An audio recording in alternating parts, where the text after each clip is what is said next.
There's only two things you can do with desire. One, you can fulfill them. Two, you can renounce them. Tantra cannot be learned reading books or watching videos. You have to experience it within yourself. It is the highest form of intimacy.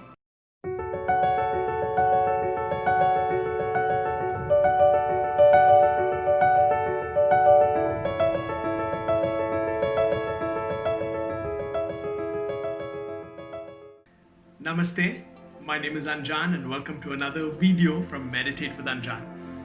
In today's video, I want to talk about Tantra. Once I posted on my Facebook and Instagram about Tantra, a lot of you messaged me asking me to tell you more about Tantra, and this video is especially for you. Before I start to tell you what Tantra is, let me tell you what Tantra is not. Tantra is not sexual acrobatics. You have to get this image out of your head. No matter what you see on the internet, no matter what you read, which videos you watch, Tantra is not about sex. It is about lovemaking. But let me explain. It's not about lovemaking in the sense that you understand, but it's in the sense of making love to the environment around you. So if you're walking in the rain, the tantric would enjoy the raindrops falling on your skin, and your skin would make love to the raindrops. If you're in the ocean, the tantric would enjoy the ocean waves making love to your body when you swim. If you're in a park, the sole of your feet would be making love to the grass. This is Tantra. Finding expansion through your body, Tana. So in the West, we call it California Tantra. It's misunderstood and misinterpreted as simply something that is sexual. But for you to have a deeper understanding, it's important to understand where this comes from, rather the anthropology or the history of Tantra. So the entire tantric system was kind of formalized around 2000 years ago in the Indian subcontinent, and it included a variety of practices and different lineages, Vamachara, Samyachara, Dakshinachara, Kaulachara, stemming from the different Vedas. Of course, this was only after things were started to be written down. Before that, it existed maybe for 15,000 years.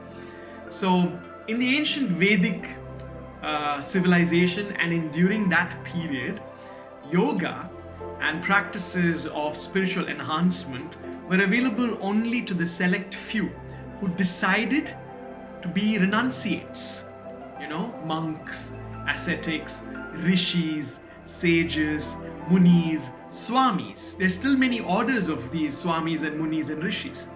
So if you decided in your life to become an ascetic, or you were born into an ascetic family, then automatically you had access to certain spiritual practices, certain physical practices like yoga asana, certain breathwork practices like pranayama to transcend beyond your body. Then there came a need for practices even for people who are not willing to renounce their families, their job, their house, their clothing, their sex lives, their material possessions. And there came about this shift in thought, like a paradigm shift in thinking.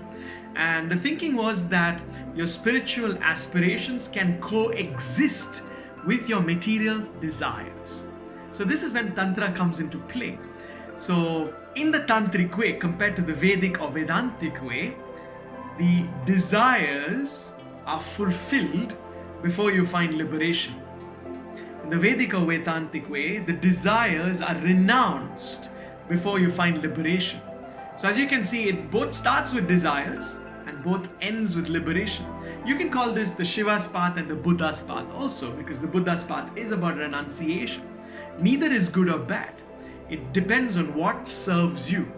For me personally, because I've had the blessing and the privilege to be taught and kind of brought up in both of these environments, I see it as a blessing that I'm able to see both of these from different lenses.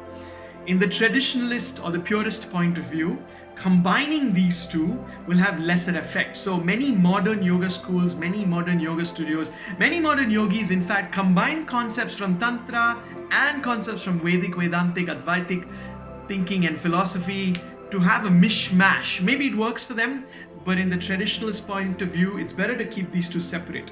And the main difference is the fact that in the tantric system, you are like me and like you, we are householders, and you live in a city perhaps, and you have material possessions, not necessarily attached to them, but you have them, and you have family lives, and you have sex lives, and you have things that the body desires. In the monastic or in the renunciate system, basically you let go of all of these things. You let go of your house, your car, your wife, your family. You transcend from grihastha, householder, to sannyasi, renunciate. So the tantric system appeals to me a lot because it helps me as a grihastha, householder, living in a city, living in an urban scenario, still pursue my spiritual aspirations. Having detachment of my desire, but still having desire and fulfilling them to find my liberation. There's only two things you can do with desire. One, you can fulfill them. Two, you can renounce them. So it's up to you. Neither is good or bad. It's up to you to choose which path you'd like to take. But make sure you're clear. Now, you don't have to put all your desires in one path. You can choose. Some desires I'm going to put in the renunciation path. Some desires I'm going to put in the fulfillment path. Tantra has a bunch of practices which help you fulfill your desires. And Tantra cannot be learned reading books or watching videos. You have to experience it within yourself. In fact, it is the highest form of intimacy. And when I say intimacy, it's not just sexual intimacy. It's intimacy with your own deeper inner being. And this intimacy can be brought about only if you clear out all the baggage, if you clear out the distortions, if you clear out the delusions that you have swallowed without observing, also called indoctrination. In the tantric system, we share the concepts of embodied liberation. Whereas in the Vedantic Vedic system, most of the liberation is disembodied or transcendental. So it's important to know these two differences for you to understand where Tantra comes from.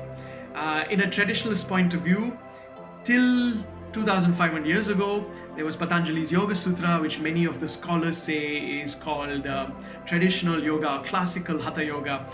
Then there's the Hiranyagarbha Yoga. Then the different forms, Raja Yoga, Laya Yoga, Karma Yoga, Dhyana Yoga, Jnana Yoga. But Tantra supersedes all of this. In fact, in my opinion, every single yogic system, every single system that helps you become more sensitive to your kundalini is tantric in nature. Tanoti drayate iti tantra. Expansion and liberation. This is what Tantra can give you. So I hope this video helped you get a better understanding and a more macro and micro perspective of what Tantra is, and not limited to what the neo-tantrists tell you Tantra is. Now listen, I have nothing against neo-tantra. In fact, I practice both neo-tantra and traditional and classic tantra. Maybe I'll make another video telling you the difference between classical tantra and neo-tantra, but a better name for neo-tantra is kama, which means bodily lust. Whereas traditional tantra sees kama only as a one small part. And they have even a famous book, we have a famous book, it's called the Kama Sutra, right? The threads of love or the threads of lust. It is only one of the books that the tantrics wrote. There were many, many texts, many of them are lost. So the tantric tradition is more of an oral tradition, which is why it's important for you to find a teacher. I hold regular classes and workshops. I'm happy for you to join me in one of my meditation sessions.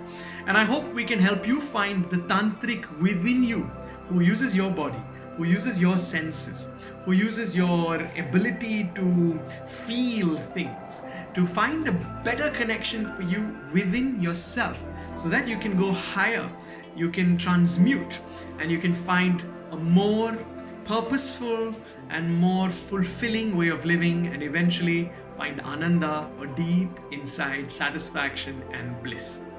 I hope you will comment, subscribe, maybe leave a question for me. It's very important for me that this information reaches as many people as possible, so I would love it if you could share this. Thank you for allowing me to share the divinity in me within you. Check out the other videos here and stay relaxed. Namaste.